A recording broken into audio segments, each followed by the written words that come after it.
Time now for Media Watch, a look at what's been making news in the Chinese media.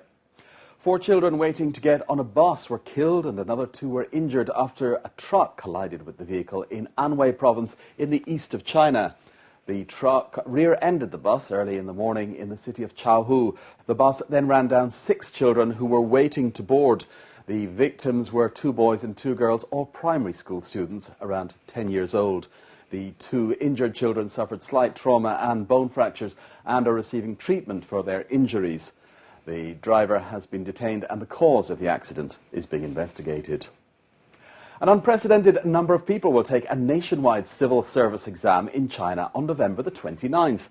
1.35 million hopefuls will sit the exam, the preparation for which has created a huge industry. The typical candidate will need 2 reference books at around $15 apiece. Basic level internet training programs go for another $150, with interview guidance programs costing a further $300. Across the board, that adds up to a whopping $615 million. Unsurprisingly, China's top search engine, Baidu, links to around 1 million pages for training institutions, many of them trying to capitalize on the sector. China has held civil service recruitment exams every year since 1994. Now, last week on BON News, we carried the tragic story of a 5-month-old baby in Nanjing who died in a hospital while his doctor was playing an online game. The hospital initially said that Mao Xiaojun was writing his thesis that night, but following an investigation, health officials said that the doctor had, in fact, lied. They said the doctor had admitted to playing the game of Go online after computer experts checked out evidence on his computer. The Jiangsu Health Department said the hospital was responsible for the baby's death as its workers did not recognize the seriousness of the baby's eye infection and failed to give him timely treatment. Mao will be dismissed from the hospital and deprived of his medical certificate. All the other staff on duty at the time will also be penalized. The United States Pavilion at next year's World Expo in Shanghai has announced it will be hiring 200 staff ranging from managers to part-time volunteers. The Youth Daily reports that application forms for the jobs can be found on the pavilion's official website. The US Pavilion has a total of $61 million, including all construction, staffing operations, presentations and post-expo building demolition and removal costs.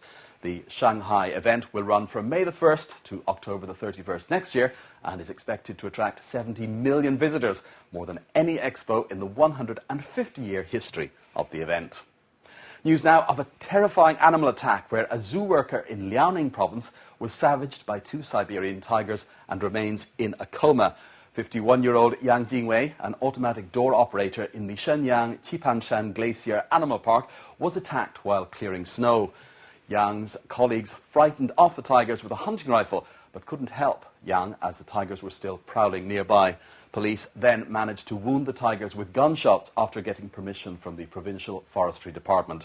Yang suffered serious head and neck injuries, as well as several bone fractures. He's being treated at a local hospital. The Global Times has news of the world's first wild panda research centre, which is to be built in the city of Dujiangyan in Sichuan province within the next 3 years. The annual conference of the Chinese Panda Breeding Technology Committee revealed that the existing Chengdu research base raises 8 to 10 newborn pandas a year, but that as breeding technology develops, it won't be able to house all the pandas 5 years from now.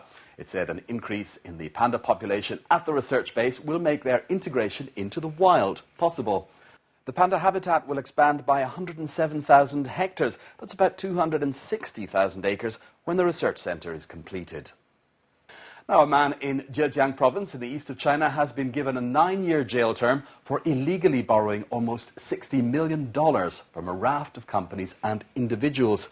Eastday.com reports that 39-year-old Chen Jianming was jailed on charges of illegally collecting the public deposit. He was fined $75,000 by a court in Ningbo and ordered to return the money to his debtors. Chen was the owner of 2 local companies and invested the money in real estate, stocks and loans over a period of 2 years, promising a high interest return to his debtors. Chen was caught by police in August 2008. And that's today's Media Watch, and in fact that's all for now from the team here at BON News. Thanks for watching.